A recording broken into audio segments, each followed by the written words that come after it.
What up, everybody? Welcome back to the O'Shea Vlogcast. I am your host, O'Shea Duke Jackson. Glad to be here again. Glad to talk to you, brothers. Today we're going to have a little bit of a different show because I got my man Rob Parks Jr. of RealSport101.com, sports writer. He's also dropped several columns on the NegroManosphere.com, so we're glad to have him there.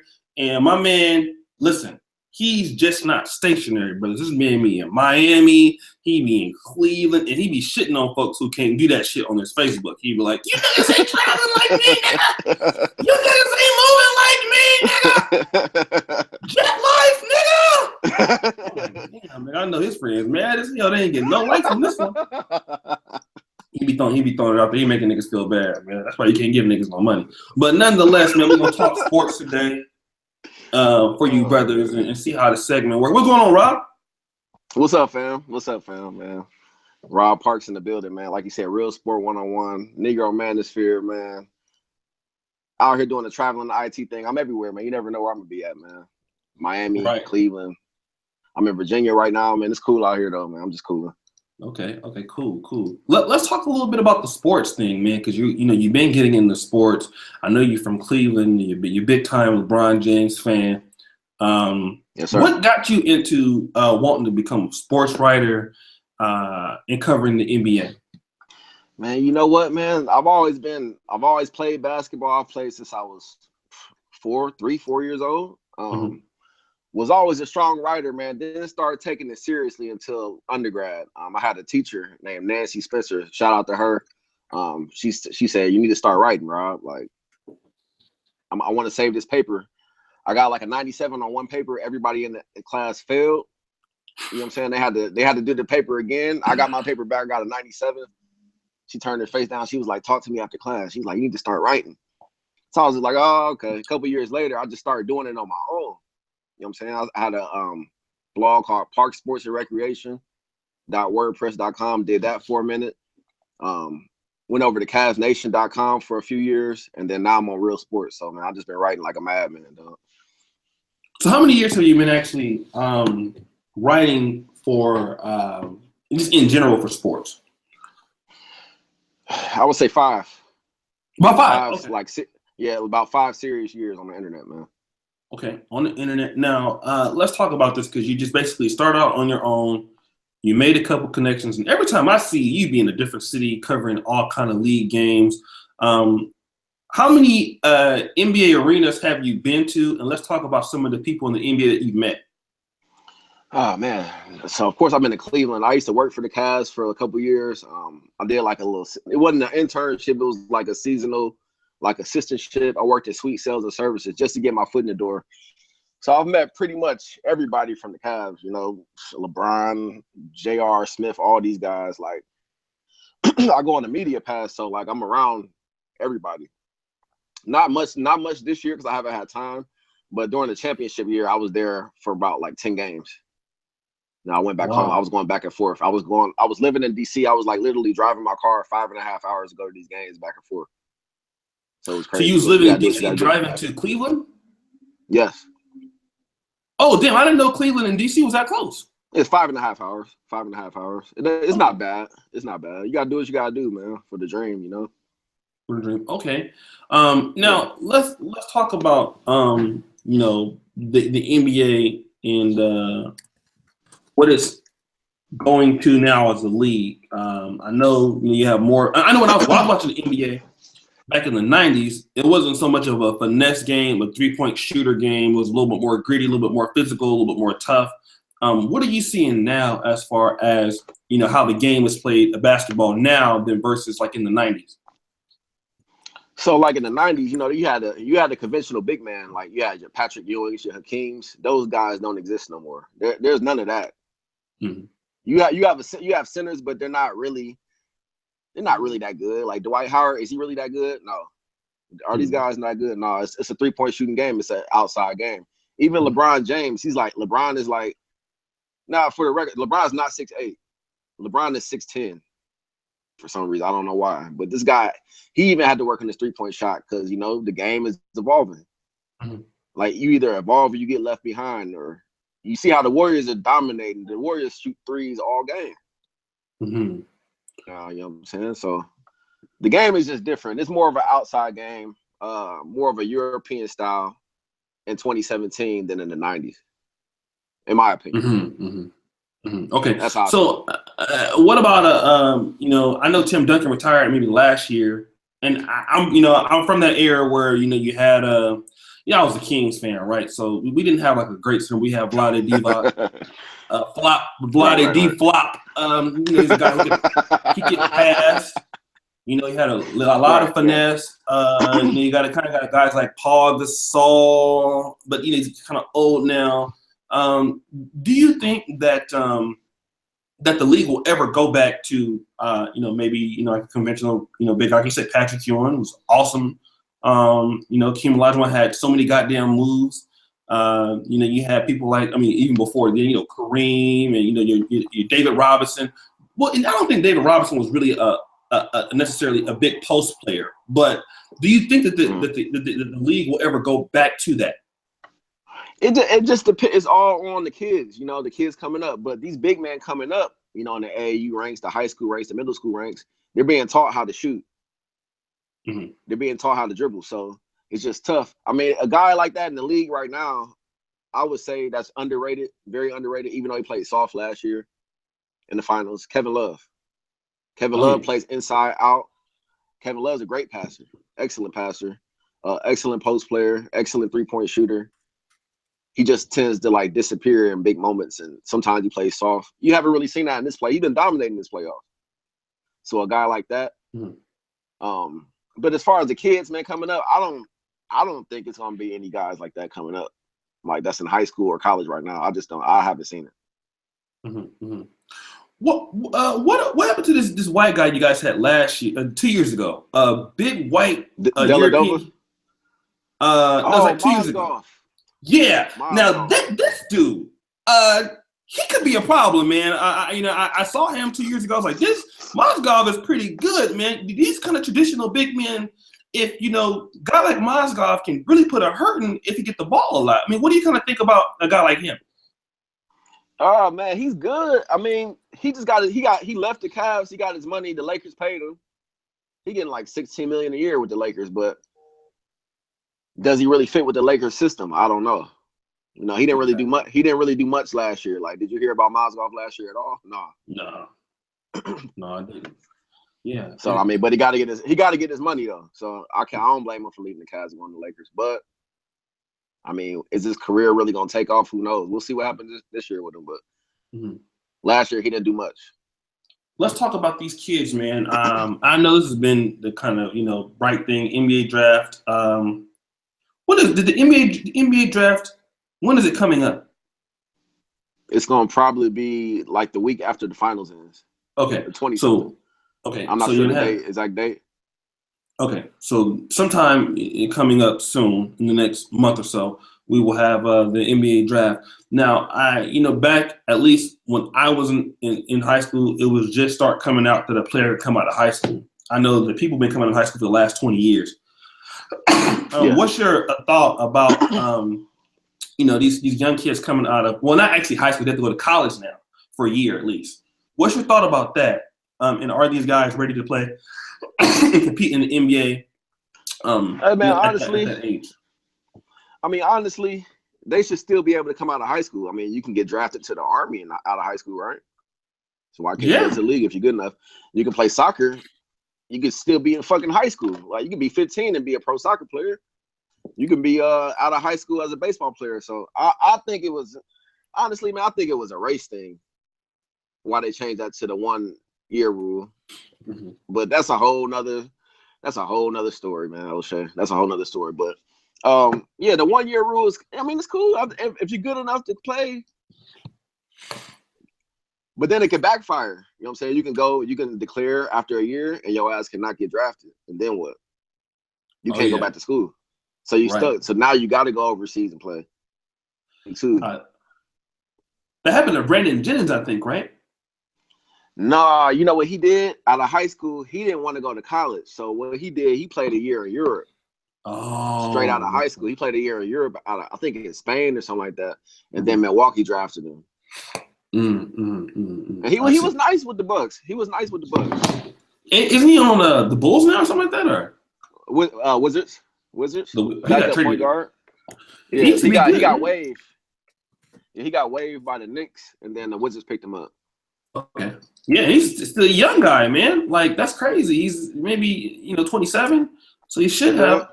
Yeah, and then now you're a backup point guard that quick. Okay, well let me talk to you about the LeBron James issue. Awesome player, but recently he had his house vandalized in Los Angeles. Somebody spray painted the word "nigger" on his mansion. Some people think it's a hoax. And let me do this. Shout out to Frederick Chopin for the donation of $5 in super chat. What's your opinion on LeBron James and this all of a sudden during the NBA Finals week, out of all the other times this could happen. Right. Now, do you think it's a hoax? Do you think it's true or what? I don't know if it's a hoax or not true. I mean, it's kind of funny that it comes out right before game 1, you know what I'm saying? So now the attention's back on LeBron. But I mean, it could be true. It could be true. Mm-hmm. Like, they don't want to see niggas have no money. They don't want to see you. So it could be true, man. They could have spray painted it.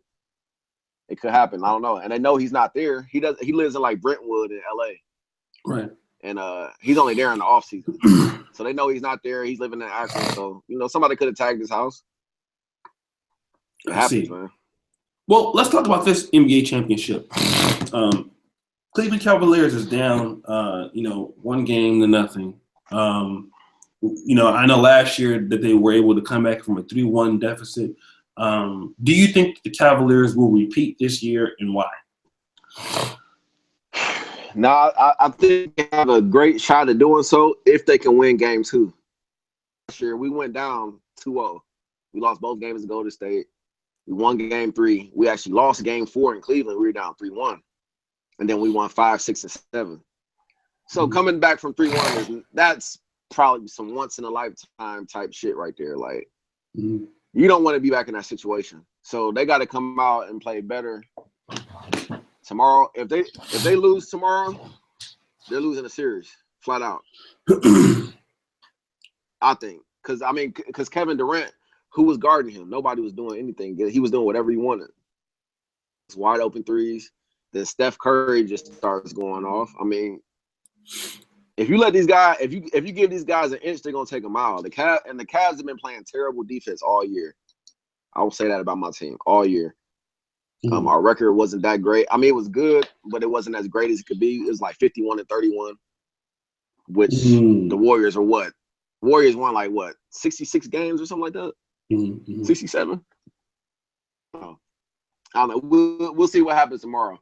LeBron, his numbers were great, but look, me and LeBron are the same age. LeBron can have some great numbers, but still be passive. So I think LeBron has to be aggressive. As LeBron goes, the team goes. So if LeBron's attacking the basket and getting everybody involved, the Cavs are unbeatable. If he's not, it'll be another 20-point beating, just like 2 days ago. Now, what threat does? I mean, obviously the Warriors won 70-something games without Kevin Durant last year, with pretty much the same squad. Right. And they had, with Kevin Durant, they won less games. But are they a better, in your opinion, what threat does Kevin Durant pose to the Cavaliers, during the offseason? Are they a better team with Kevin Durant in the postseason than they were without him last year? Yeah, definitely way better. Because Kevin Durant is taking Harrison Barnes' spot now. No slight to Harrison Barnes. He's a good player. And he got his money in Dallas. But Harrison Barnes, in my opinion, Kevin Durant is the second best player in the world to LeBron. And if you got this guy going off, I mean, how are you going to lose? You got Steph Curry, you got Klay Thompson, you got Draymond, you got Iguodala off the bench, Livingston. Like, this squad is crazy, man. Like, on paper, the Cavs shouldn't stand a chance. But if you know sports, I mean, things can happen. And if LeBron is – see, the thing about Kevin Durant and LeBron, every time those two match up, LeBron dominates him. So if that happens again, Kevin Durant went off game 1. I don't think Kevin Durant's gonna go off like that again for the rest of the series, honestly. So if LeBron and Kevin Durant are matching up and LeBron is like dominating the matchup, getting passes off to everybody, dunking and shit, the Cavs got a good shot. But LeBron has to play well for the Cavs to win. He's not going to be playing all right in the Cavs to win. They have no chance.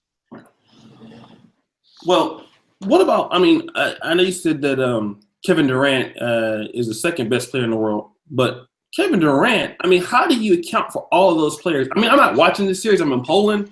But I mean, I could just imagine. I heard Klay Thompson's been struggling. But he's been really aggressive on defense. He's a really good defensive player. I saw that in the Olympics. He's a really strong defensive player. How do you guard somebody like Kevin Durant? What do you do? You got to see Kevin Durant is skinny. He's strong, but he's a skinny guy. He's not as strong as like a LeBron. So Kevin Durant, you got to get up in his space. You give Kevin Durant space, he's gonna shoot over you. If you like back up too much, he's gonna drive right by you. So you got to kind of like crowd him and like bump him around and like talk shit to him to get him off his game, which can be done because the Warriors did it last year. Remember the Thunder were up 3-1. And what did Kevin Durant do last year? Disappear. Some people say it's a conspiracy because he wanted to go to Golden State the whole time. I don't know. I just know that man disappeared. 5, 6, and 7 game, 5, 6, and 7. So that's how you got to stop Durant. Well, man, these guys are so good, man. It's tough. Like LeBron and Kevin Durant, number 1, number 2 player. Like these guys not gonna have too many off games. What about Steph Curry? I mean, because Steph Curry and even a guy like Klay Thompson, who's struggling. I mean, now you're talking about Kevin Durant, but what threat does Steph Curry still create? What threat does Steph is still top 5. Now, last year they were saying Steph is the best player in the world, which is stupid. Because he's not. Hell no. He's a great shooter. That's deceiving. Like people love the 3-point shot. So that's it. But Steph gets assists, but Steph is not controlling the game like LeBron. You know what I'm saying? But Steph, if you give Steph enough space, Steph is shooting the 3. He doesn't care where it's from. He doesn't care if it's his fast break. And 8 times out of 10, 7 times out of 10, if he's shooting with momentum, it's going in. From 3. So they're a scary team, man. They're a scary team, man. The Warriors. So let's say if LeBron loses this particular NBA series, what happens to the Cavaliers? If nothing. Are they going to ever come back? Will they ever win again? Yeah, they'll be back in the finals next year, regardless. The East is trash. Who's the next best team in the East? Boston. Look what the Cavs did to Boston. Dismantled. Did Boston even win a game? They won one game, right? Yeah, they won one game. But like LeBron, Boston is scared of LeBron. Like they just let LeBron do whatever. Like I'm like, can y'all foul this man at least? Push him. They letting him dunk and scream at the crowd. I mean, but how much longer can LeBron James keep doing what he's been doing? He's 32. Man, I've never seen. Man, look, I've been watching basketball a long time, and I've never seen anybody play this well in their 14th year. I don't care if he came out of high school or not. Like, it's still the 14th year. Yeah, he's been to 7. This is 7 straight NBA finals. This dude is still. His workout regimen is crazy though. So you got to give credit to that man and his trainers for putting the work in to be able to still do this. Because if you look at that Father Time, he should have broke it down. Like compare LeBron's 14th season to Jordan's 14th year, and there you go. Yeah, well, it's not even close. Let's see, Jordan. In Jordan's 14th year, was he with the Wizards? Well, I mean, if he was, I mean, he had retired out of sports for some time. Yeah, true. But so let's talk about you being a sports writer. Let's talk about black male sports writer. There might be some brothers out there who may be interested in getting into writing sports. Now, obviously, on this channel, it's something that we don't talk about a whole lot, but What would you advise for people to get into sports? I mean, if it's your passion, something you want to do, I mean, what you see how you do with YouTube, I mean, the internet is wide open, man. Start a blog, start a WordPress blog. It costs you no money, it's free. Do it on your own at first, man. Just keep writing. Use the tools you have available to you. Use your Facebook, use your Twitter, use LinkedIn. Share your articles. That's what I do. Like, I'm following. Do that. Mm-hmm. Somebody might approach you for writing for them. Like, that's what happened to me. Or you might see an opportunity and you, like with Cavs Nation, I had to like submit 2 samples to them, and then they took me on for like 2 years, and I wrote with them until I decided to leave them and go to Real Sport. So I would just say, man, just use the internet, man. Use social media, use all the tools available to you. You know, you don't have to write for ESPN.com. You don't have to write for Bleacher Report. Internet, everybody can still see it. So that would be my advice to them.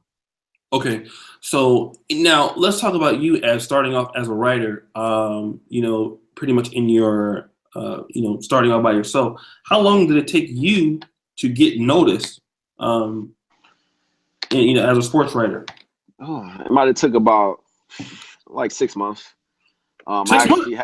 Yeah, it was quick. It was kind of weird. It was quick. With Instagram and hashtags is another good way too. So, and I'm not even sure this is how they found me. So Floyd Mayweather's assistant of 12 years, I interviewed her back in 2015. Mm-hmm. Into 2014, 2015, I interviewed her like 4 times. Her name is Tasha Robinson White. Her publicist / friend reached out to me and was like, check this book out. It's called Right Hand to the Champ. I think you should read it, and then maybe interview Tasha later on down the line. So she sent the book to me, and it was like crazy. It was about like Tasha's life with Floyd over 12 years, like his escapades, and yeah, it was crazy. I mean, and she doesn't work for him no more, but you know, they're still cool, but she was putting shit out there, you know what I'm saying? But there's no bad blood between them. Their kids still play together. They're out in Vegas. The kids still play together. So I interviewed her, and I think I interviewed her right before the Pacquiao Mayweather fight 2 years ago. Okay. And then that's when things started really taking off. So it probably took me. I had my WordPress going for like 6 months. Wow. Okay. Before that happened. Yeah. So it's kind of quick. Let's talk about this recent interview you did with Michael Vick, because you did an interview. Oh, yes, sir. You did a wonderful interview, both written, I believe, and it was also video recorded, right? I did 2 audio interviews, and I was supposed to do a video recorded interview, but that ended up not happening. It might still happen down the line. We'll see. And then my second interview, my editor just sent me a message. That'll be up Monday on Real Sport. The first one is up now. Y'all can look that up. I'll send O'Shea the link for that, and y'all can look that up. He's a cool, down to earth brother, man. It's just good to see what he's doing. He's actually has a camp called the V7 Elite Playmakers Showcase Series. So he's going from city to city around America, taking the top middle school and high school talent. They're competing. They're going at it. I took some videos of that. They're doing one-on-one drills. We were just in Atlanta Sunday, man. So it was a cornerback and a wide receiver. They're lined up, and Vick is in the middle of the field giving instructions. So they got one of the high school quarterbacks throwing the ball. So the 2 on the line, and I guess the 2 dudes knew each other. So he like, watch, he about to choke him out. So these boys start fighting at the camp. Like, that's how serious the competition is. You know how football is. So yeah. I mean, they going at it. And then I guess he's gonna have after he does all the camps, he's going to like LA, Houston. He just went to Dallas. I did an interview on him in Nashville and Atlanta. So he's going all over the country. This is his first year doing it. He said his vision is to just make it as big as it could be, turn it into like an academy. And then a story just came out on ESPN yesterday talking about he wants to be a quarterback's coach. That's his next step in the NFL. So, I mean, I hope it happens for him, man. It's a good brother, man. It's good to see him bounce back and like his redemption. We all know his story. We only got to talk about it. Right. But yeah, that was a good interview, man. How did you get that interview with Michael Vick? Oh man, so I actually know his publicist. Her name is LaTanya Story. Good sister right there. I've known her for some years. I'm actually in a group called the Black Sports Professionals. So it's a group in Cleveland, but they got everybody aboard.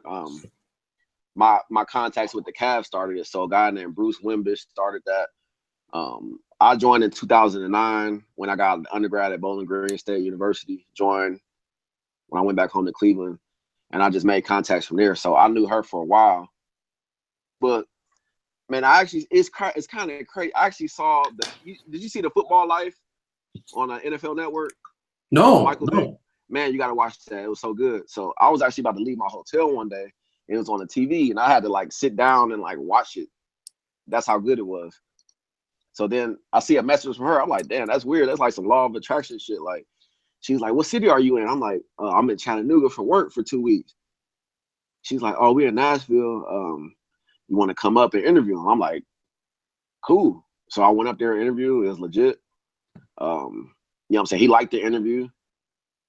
It was just straight, man. It was a blessing, man. It was a blessing for sure. Okay, let me ask you this. Now, I know the realsport101.com, it gets, a lot of traffic, over, 1 million views a month, page views. Now, did they take that into account? Like, I know you write for Real Sports. Did that also help you in getting that interview? That definitely helped me. Just know I write for a legit site. So before I even met him, he came in. He was liking some stuff on my Instagram page. I'm like, oh shit, like she must have told him who I was. So when he came in the door, he's like, oh, what's up, Rob? Like, dap me up and shit. I'm like, oh, that's cool. Like, so he was like doing his like due diligence before I interviewed him.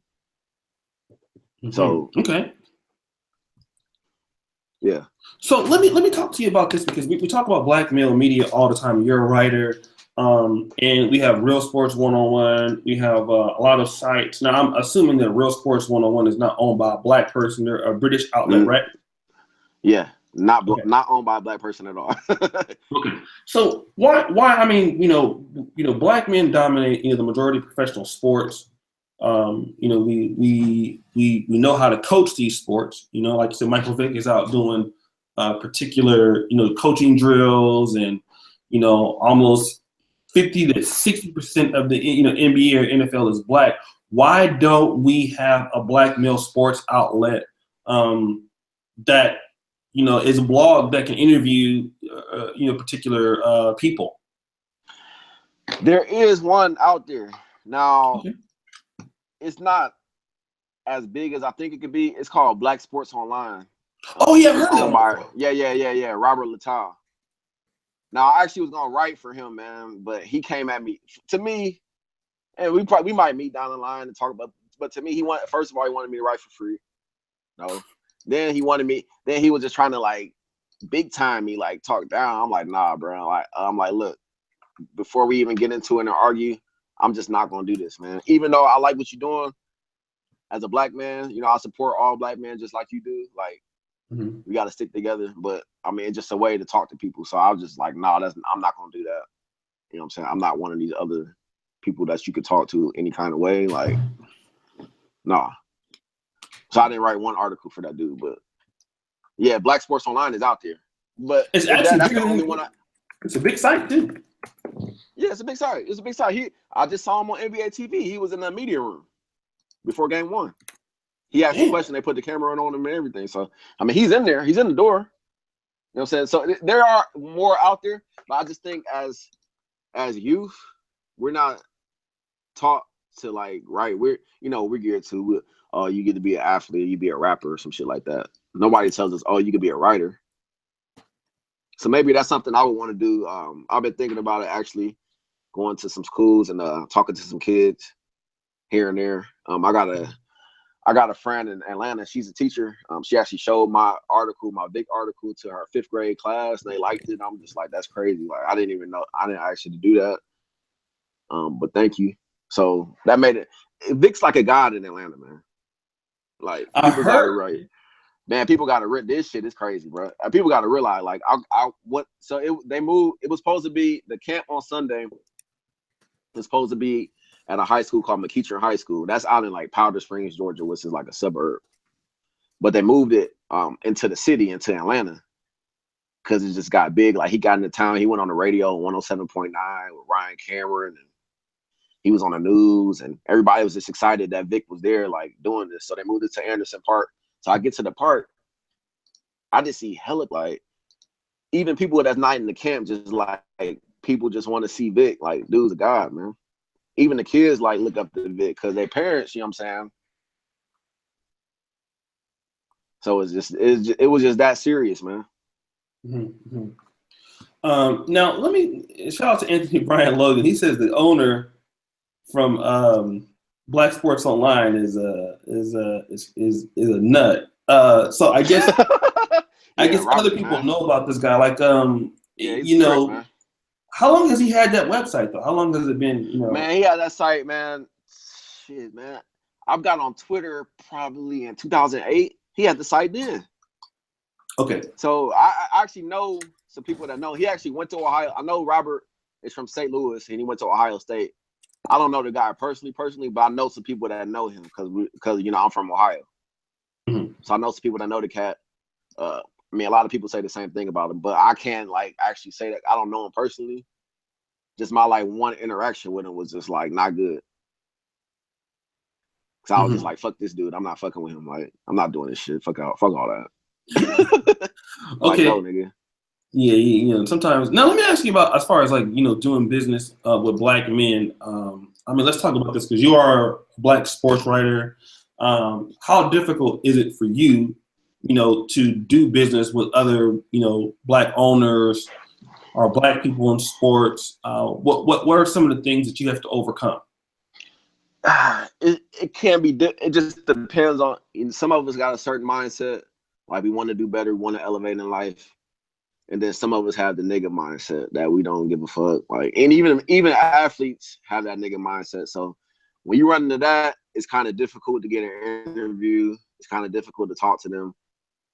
But if a cat is progressive, then it's all good. And I really run into progressive cats. I really don't run into cats as like I can kind of spot that a mile away. I'm not gonna deal with it. Like I'm just not even gonna entertain it at this point.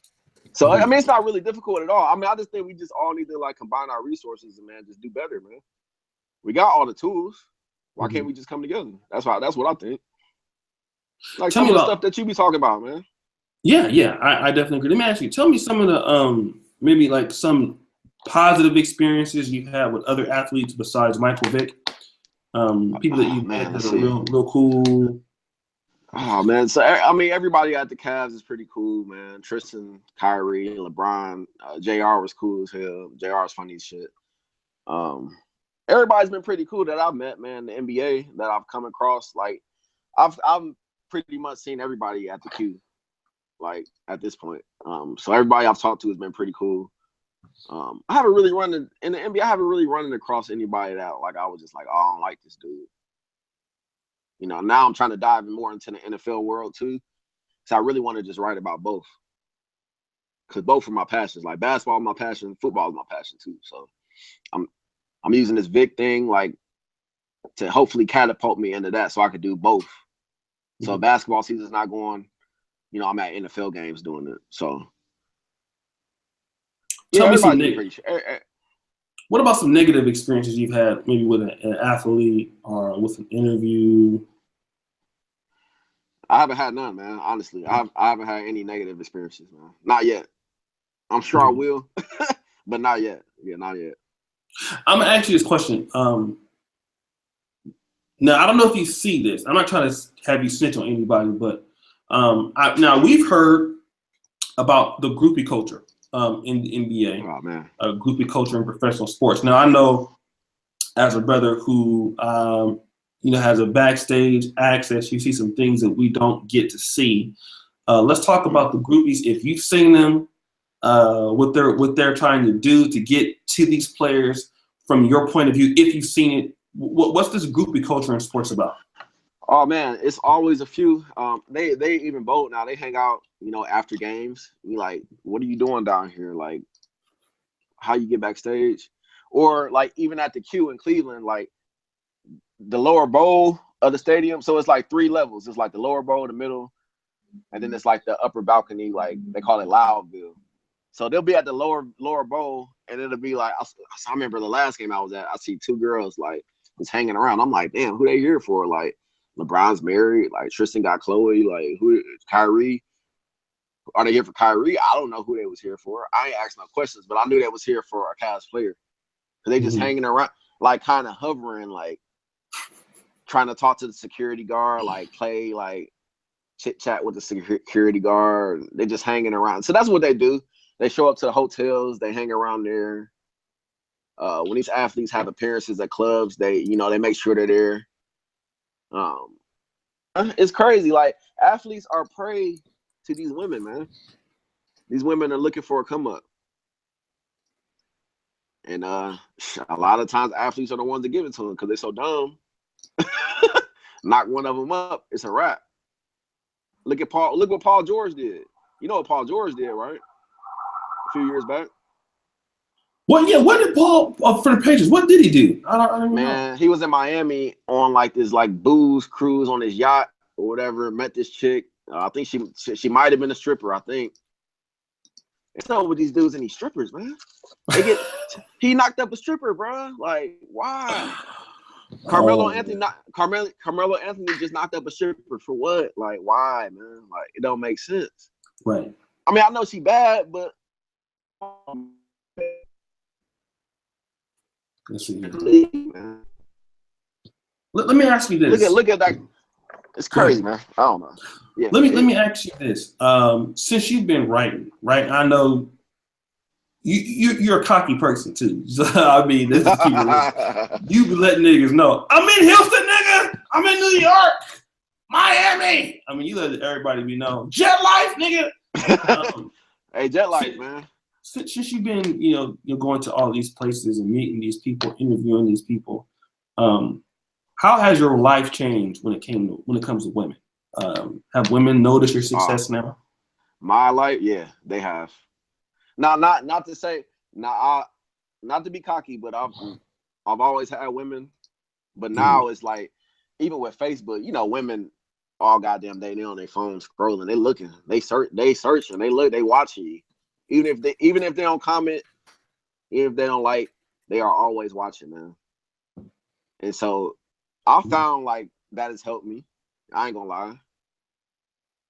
Or they'll hit me up like, "Oh, I'm so proud of you." That's the favorite. I'm so proud of you because of the Vick interview. Oh, I love it. Can you send me the interview or shit like that? And I just like laugh, like I know what it is. It's cool. You know what I'm saying? I don't let it get to my head. I don't give a shit, man. Like niggas is trying to smash, man. At the end of the day, but what about the chicks who don't know you? I mean, like, do you feel like you're able to get, maybe because of your success and you're up and coming, you've been featured with the Real Sports, you got the Vick interview. Do you think that women who, let's say, are more attractive, more professional, you're able to get those chicks a little bit more now than before? Yes, definitely. Especially if they're friends with me on Facebook or some shit like that, or Twitter or Instagram. Yeah. Because women are attracted to the fundamental thing with women. Women are attracted to what? Fame, money, and power, man. So if they see you with somebody powerful, that's gonna make them want to mess with you. You know what I'm saying? Even the groupie culture, like the rap culture, sports, like that's just what it is, man. So I mean, Rob, let me ask you. Rob Myers always donates, fam. Thank you. Ask the guest why Black athletes won't pool their money to invest in a Black business. Okay, I have my thoughts on that myself, but let me ask you. That's funny. Let's talk about that. Do you think Black athletes should pool their money to invest in Black businesses? Do you think this? Why or why not? Do you think that happens? Yeah, I mean, they will. Vick is doing like the American Flag Football League now. Now it's gonna be, people might watch it, but it's not gonna be like the NFL. Come on, let's keep it real. Or like what is Iverson doing? Like that big 3-on-3 league or something like that. Like that's cool, but it's like a gimmick. Like nobody's gonna care in 2 years. Like I just think we're just never gonna pull our resources together to start a big league, even though we honestly could. If everybody just pulled out and was just like, okay, well, I'm not playing for the NBA no more. We're gonna do our own thing. Oh yeah. Oh yeah. And I don't know if it's just our mindset or just things are just too set now to even change. Like, I don't know. What you think? Well, I mean, I think what ABL just said makes a good point. Like, a lot of people do invest in black business. Not all businesses are good ones. Like Antoine Walker got hit with a lot of scams and lost a lot of money. Simeon Rice got hit with a lot of scams. Former defensive end for, I think he played for the Cardinals, didn't he? Tampa Bay too. Yeah, Tampa Bay. Yeah, so he won it. Yeah. Here's the thing. I'm against. This is what I'm thinking. Like, a lot of black people who feel like athletes and rappers should be the ones to invest money into black businesses. I think that is fucking bullshit. If I'm an athlete, I'm not giving niggas nothing. And the reason why you can't do that is because once you start to do that, then the people at the bottom, the everyday person, they don't want to contribute. They're looking for all the top people to give money and invest in us, but those people are not investing in themselves. And the problem is, you never hear, for example, black people have a $1.4 trillion spending power. Right. Even all the athletes with all of their money that they make, I mean, it can't be 4 or 5 billion of that. It can't even be that much. The majority of money coming through black communities or through the black culture are everyday working people. You have 45 million black people in America. A lot of those people make $40,000 a year. A lot of those people make $50,000 a year. Some make 100. Some make 1 million. And the problem with black people as a whole is that black people, everybody has to contribute, not just the athletes, And once you get to the point where you think that the athlete should give to you and that's it, then there's no more community. Like, for example, do you hear white people say our white athletes should be investing in us? Why don't white people, and do you hear Mexican people say, Never. Why don't our top soccer players or Anthony Munoz, do you hear them say that? Do you hear Russian people say? But check it out. Check it out though. Check it out. Because black people have this mentality that somebody is supposed to save them. Oh yeah. Talk about everything. That. Look at our religion that we believe in. I don't believe. Honestly, I'm not a Christian, man. I don't believe it. We think Jesus is gonna come save us. Yeah. I don't know. I don't know, man. I can't call it. You know what I'm saying? Barack Obama's supposed to save us. Mm-hmm. No, nigga, save yourself, man. Jay-Z's coming to save it. Jay-Z can't save you. You know what I'm saying? LeBron James can't save you. Save yourself. If everybody just put in some money, people go to work every day. Why do these athletes, why is it their responsibility? That's their hard-earned money. Now they found a way to get millions of dollars. Why is it that their responsibility to save the black community? It's not. I don't think it is. Like that's the thing, and that's like a whole liberal and ABL. Shout out to ABL. When I get back from Africa, ABL, we're gonna rock on that topic. Black people. This is I try to tell the brothers, with the Patreon that we have. Shout out to my man Rob. He is a Patreon. But this is what I try to tell brothers, man. And even if it's only like $5 a month, which is the most minimum thing. The reason why I have it that low, and some people have their Patreon starting at $10 a month, is because everybody should contribute. If you are a black person in America, even $2, $1, and anything, we have 45 million blacks. $5 a month for everybody that was in the black community would be $225 million a month.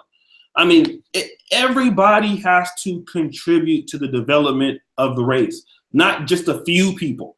You know what I mean? Right.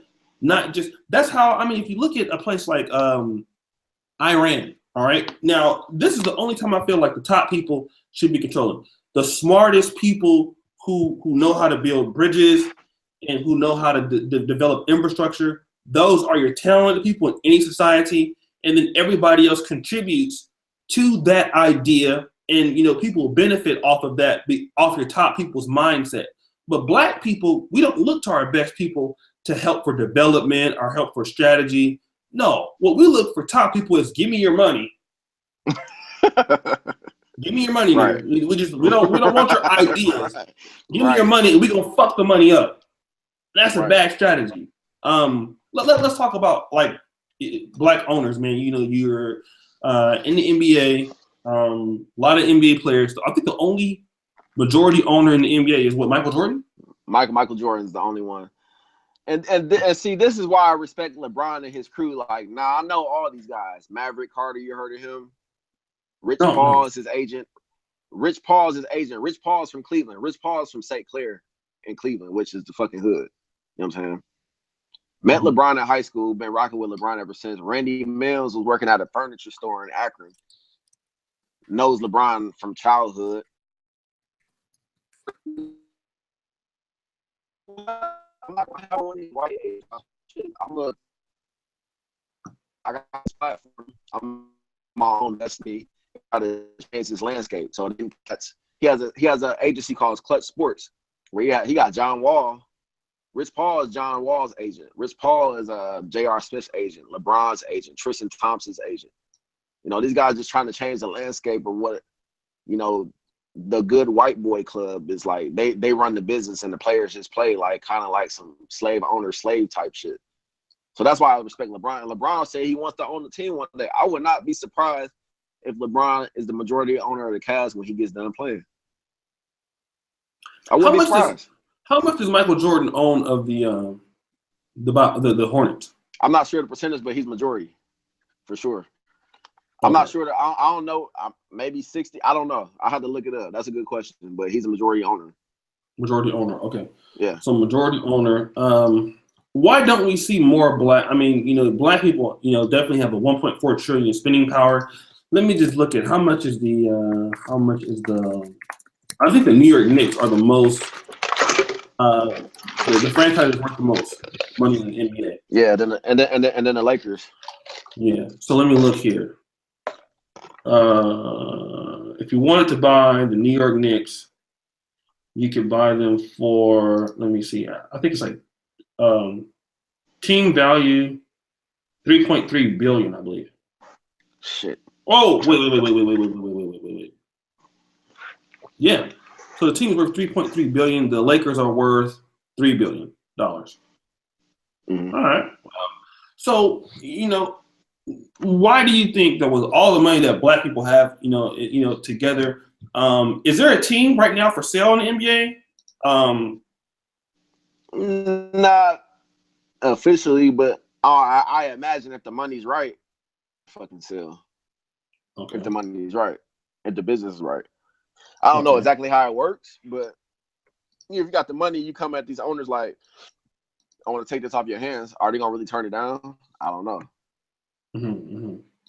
Now, if you like Dan Gilbert's the Cavs, tied up into the Cavs, like he owns Quicken Loans. He got Quicken Loans office in Cleveland. He owns a casino downtown that's tied into the Cavs. They got like a glass bridge going from the Q to the casino downtown Cleveland.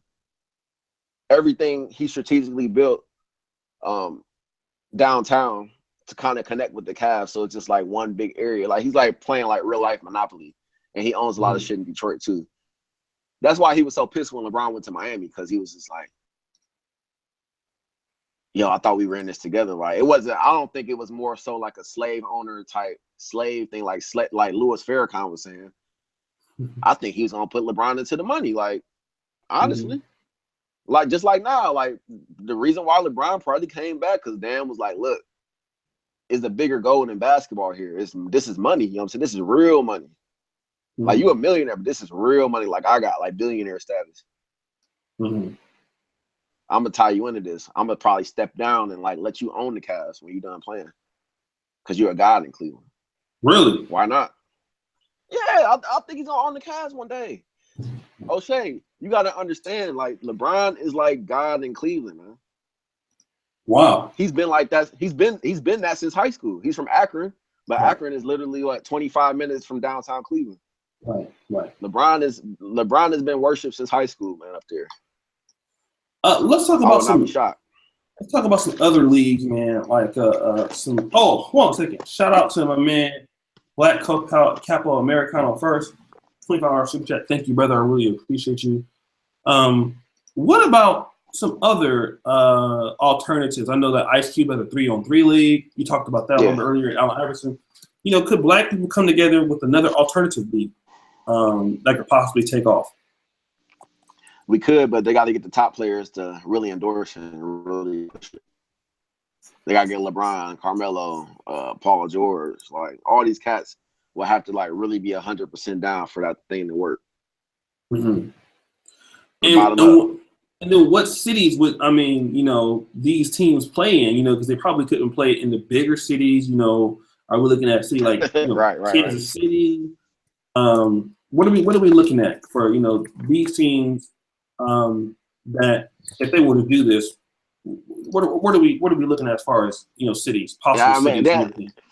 They could maybe play in the same NBA cities, but it would be a steep hill to climb. It'll be tough because, you know, they got to get at least an agreement with these stadiums like Quicken Loans Arena in Cleveland is probably booked up all year from the Cavs games to the concerts.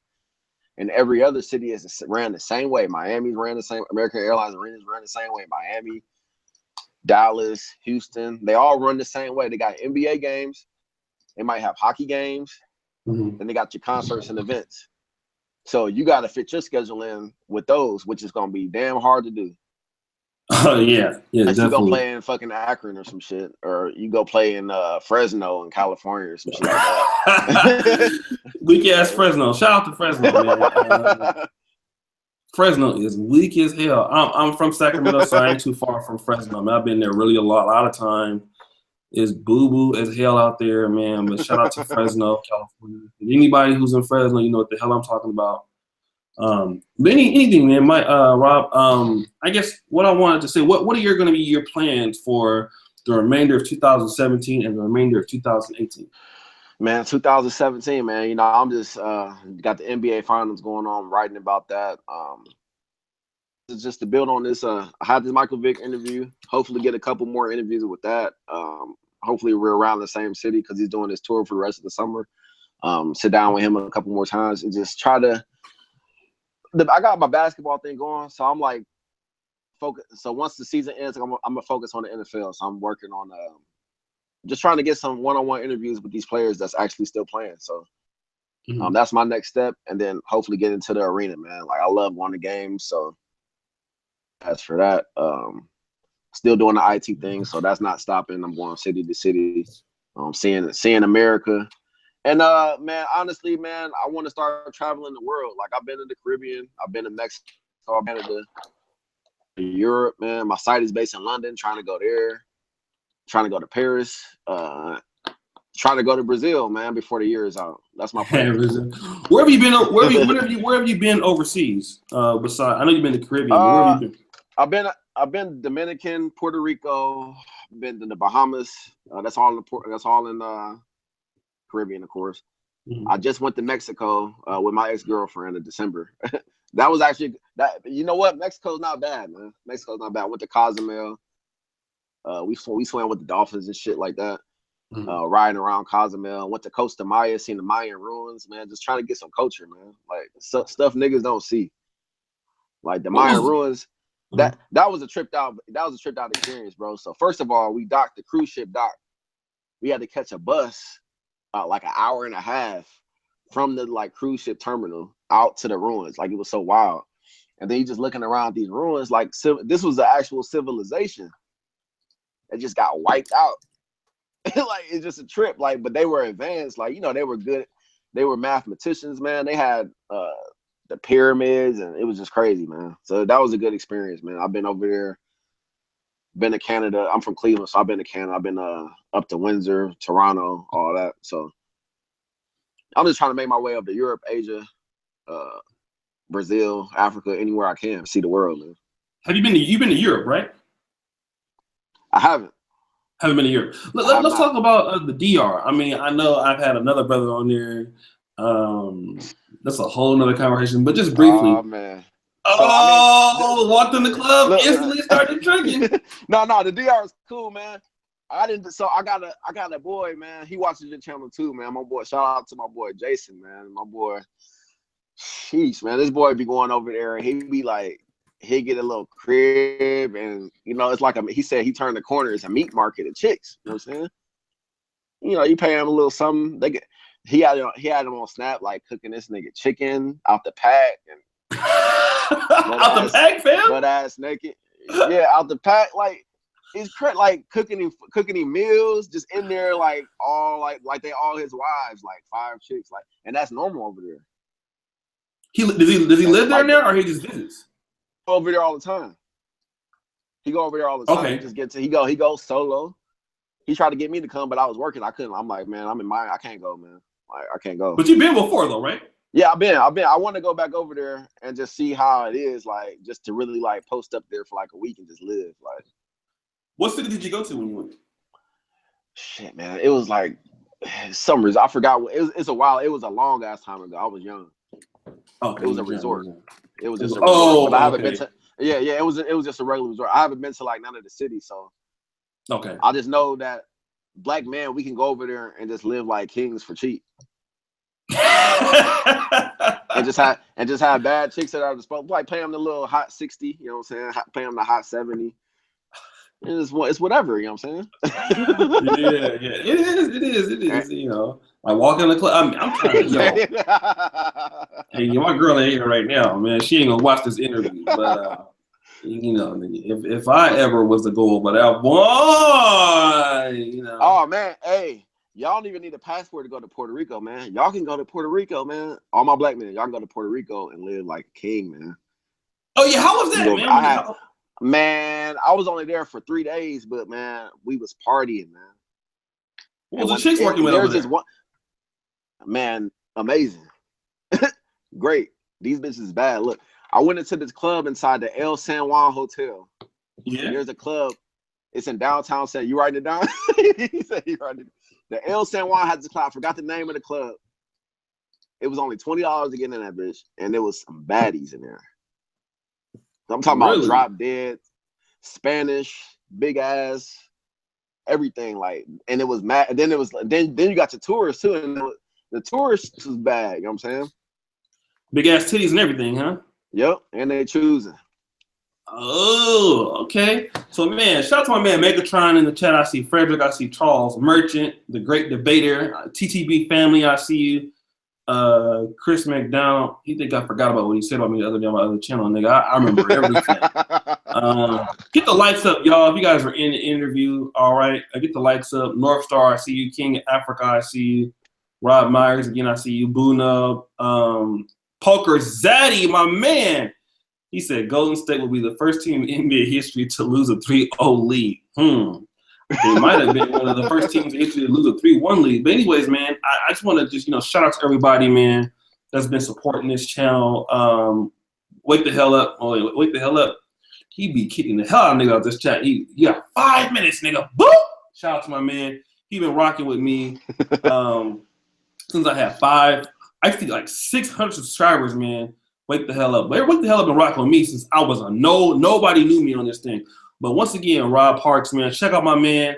I got his links in my actual bio. I'm actually going to do more hangouts with Rob about sports. I think, here's the thing. I'm trying to expand my content, and I want to get Rob working on the Negro Manosphere on the sports section, probably when I get coming back, and try to get brothers. Because, we really don't have a lot of sports brothers out there that we really know.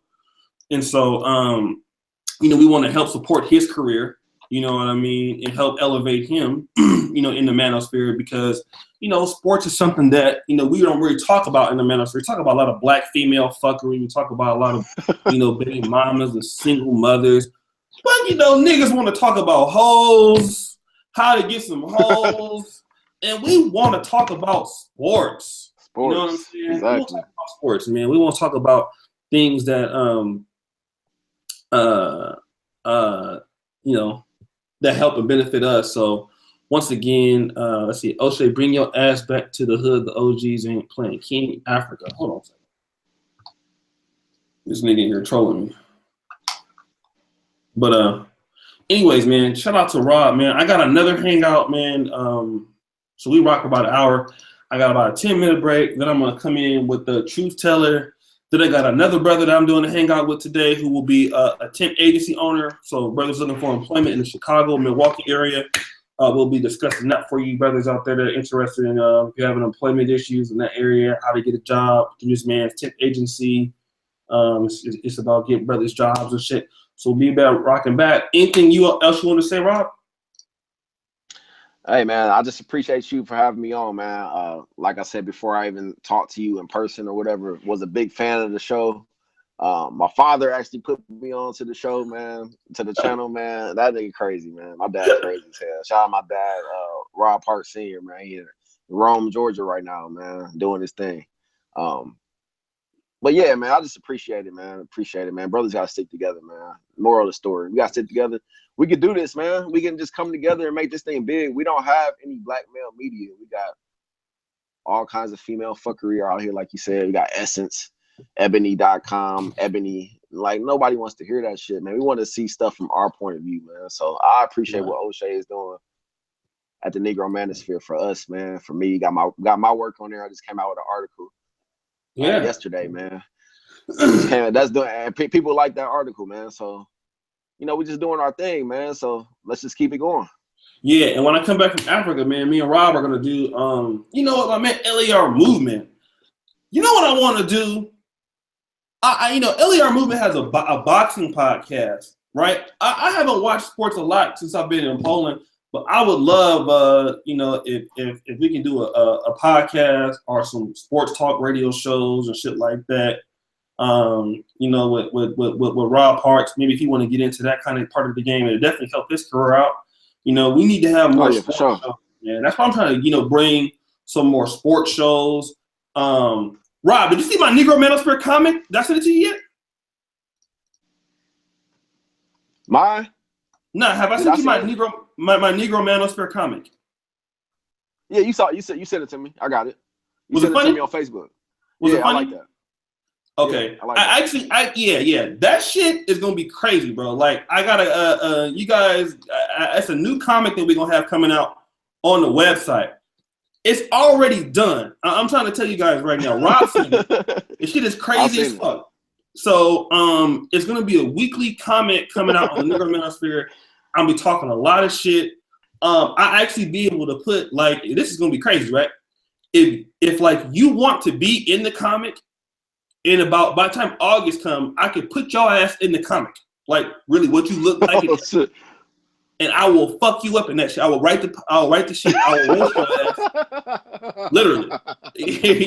For those of y'all who want to do that, you know, I'll have you getting knocked out, or have you knock somebody else out. Some crazy shit.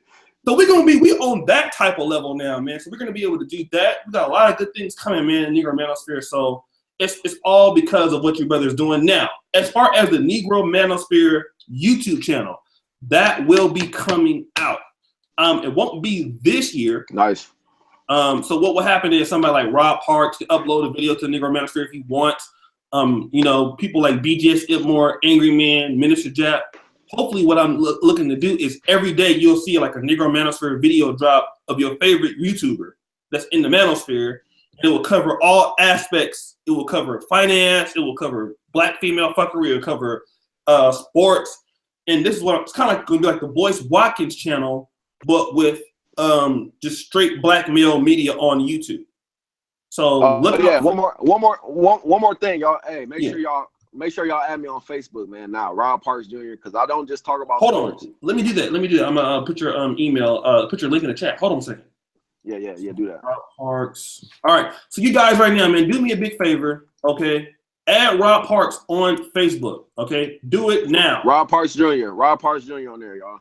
And I don't just talk about sports. I go in, you know what I'm saying? I'm controversial like O'Shea, man. O'Shea done seen it. A lot of shit. Especially about these single moms, man. These single moms, hey, y'all. I'm sorry. Hey, no disrespect to these single moms, but they just got the game fucked up. Like, niggas ain't trying to be stepdaddy, baby. You know what I'm saying? Niggas is not trying to do that, man. And they think, you know what I'm saying, they can have these kids by some nigga and then some nigga's supposed to save them. And that's just not the case. I'll talk about shit like that. I'll talk about these hoes. I'll talk about all kinds of shit on there. You know what I'm saying? I keep everybody on their toes. They never know what I'm gonna do, man. So You know what I'm saying? We sure got that do. popping over there too. Let me do this, man. For all you guys, right? I'm putting Rob Parks' Facebook information in the chat right now. Go check my man Rob Parks out. Send him a friend request on Facebook. I'm gonna put it in the description. Rob Parks Jr. You got any questions about getting into sports writing, or I just want to check him out? He be traveling everywhere across the country. Holler at my man. Go ahead and add him right there. You see the link. And then Rob, when I come back from Africa, bro, we're gonna link, we're gonna connect, we're gonna get into some more of this stuff. And yeah, let's do it, man. I'm down, man. And I think it's coming on, bro. Yeah, yes, sir. All right, fam. You guys, peace out. I'll be back in a few minutes with my man Truth Teller, bro. This nigga it's gonna be called. This dude is funny, man. This nigga faked. He caught the Holy Ghost in church just to get some pussy and dump the bitch. But that's another segment, man. All right, man. I'm out of here, y'all. All right, man. Peace. Man. Yes, sir. Peace out.